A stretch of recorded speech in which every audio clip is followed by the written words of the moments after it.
Not what I expected.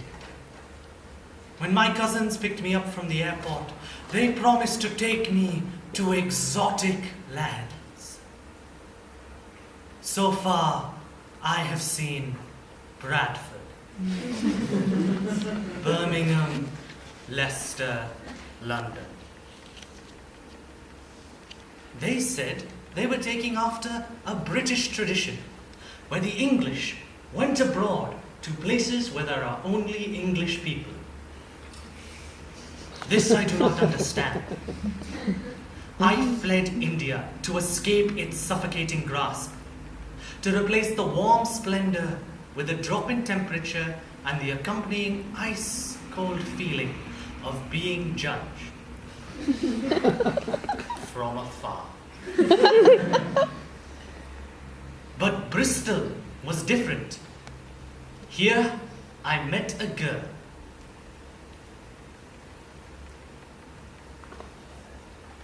She was a native called Charlie.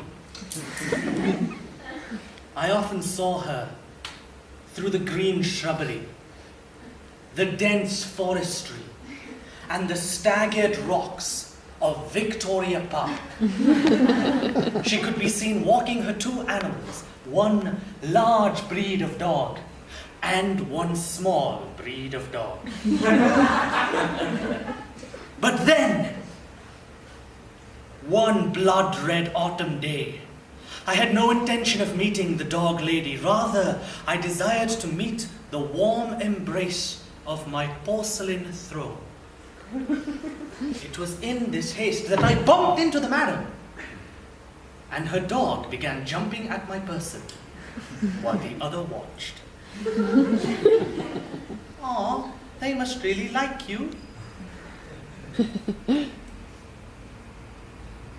Her voice was so heavenly. After all, I had only heard her say, "Fetch!" And no, Bruno, don't take a shit on the playground slide.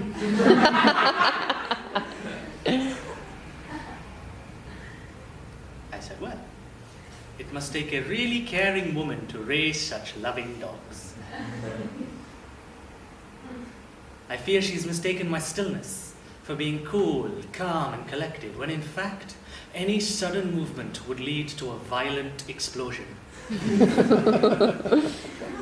But it worked. We exchanged numbers and agreed to go on our first date.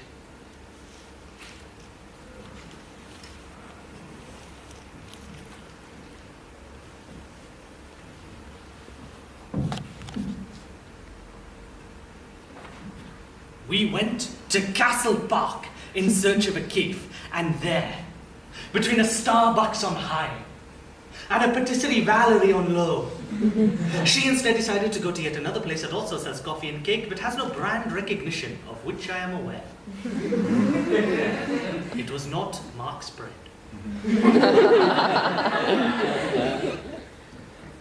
We began talking about food.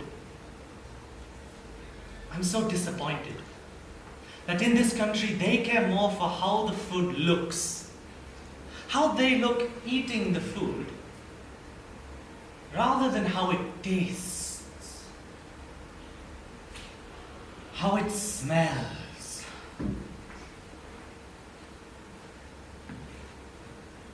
She agreed.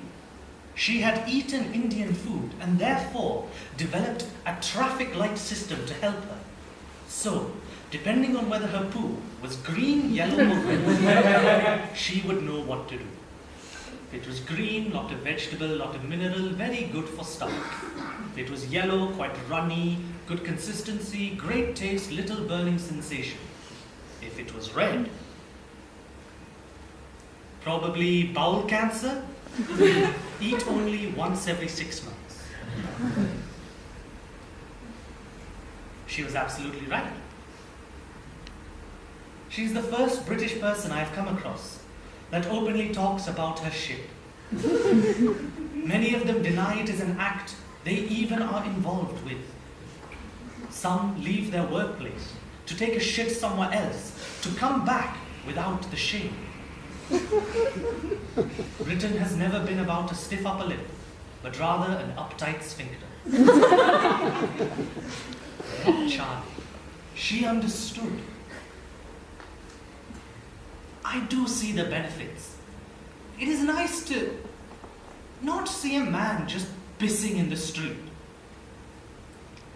She said I have clearly never been out on a Friday night. And so she took me to the beer cellar.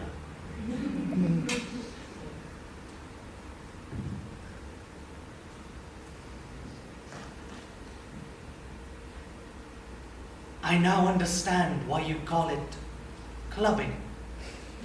Because in the morning it feels like you have been beaten in the head. But on this night we grew closer. More physical, intimate, if you will, but within limits. Charlie said she was a respectable woman. She did ask a rather strange question, though. What is the color of your residue? It's the same as every other man. Oh, but how do you know? Well, the internet is how I know. What does she think it is, a coffee dispenser? But I was too inebriated to comment, and her ignorance won. I had to wait until our next date. We decided to have a picnic in Castle Park. Now, up until this point, I have built a well-guarded iron fence around the fortress of my heart, only allowing the good-humored diplomat and the well-behaved soldier to leave, while the ill-fitting and rowdy troops stayed behind, not yet ready to be deployed. On this day, I took a step in the forwards direction. Charlie, what is your family like? Her mother owns a nursery and her father is a chartered accountant. She has no siblings of her own, but considers her dogs family. She remembers the day she got them as puppies coming out of a little gift box. I have no pets of my own, but one day I would like to own. You might have two sooner than you thought. That is a sign that I have successfully seduced this woman. That all I need to do is continue my blistering assault on her heart. It is my turn. I say my family come from a small but humble town in South India called Sri Venkatanara Sumaraju Variapeta. My sister is a railway engineer and my mother is a teacher. But what about your father?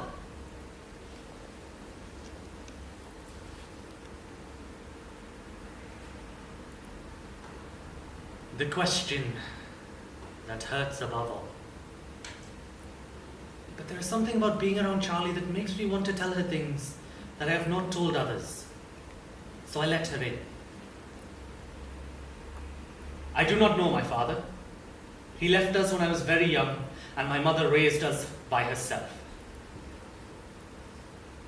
Oh, well, this changes everything. Changes? How can you judge someone simply based on their family upbringing? Is this your class system?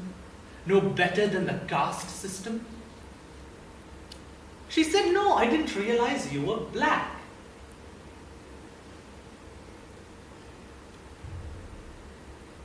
I'm not that dark. You should meet my friend Murali.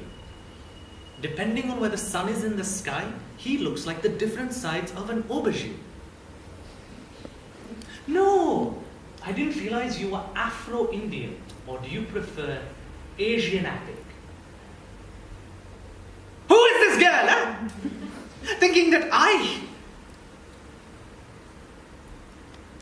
But she is willing to put 2 counts of race aside to be with me. So if she wants to think I am black, who am I to disappoint her?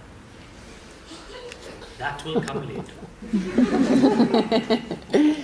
I managed to maintain the facade, but then one day she said something that forced me to break the illusion.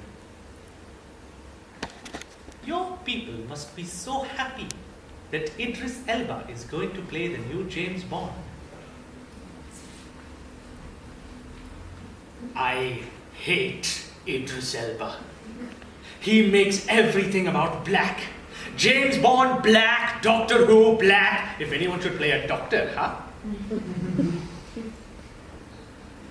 Charlie had a good counter-argument. She said, James Bond will never be Indian. Because if he was, then the twist of the film would be that the Bond girl was arranged by his parents.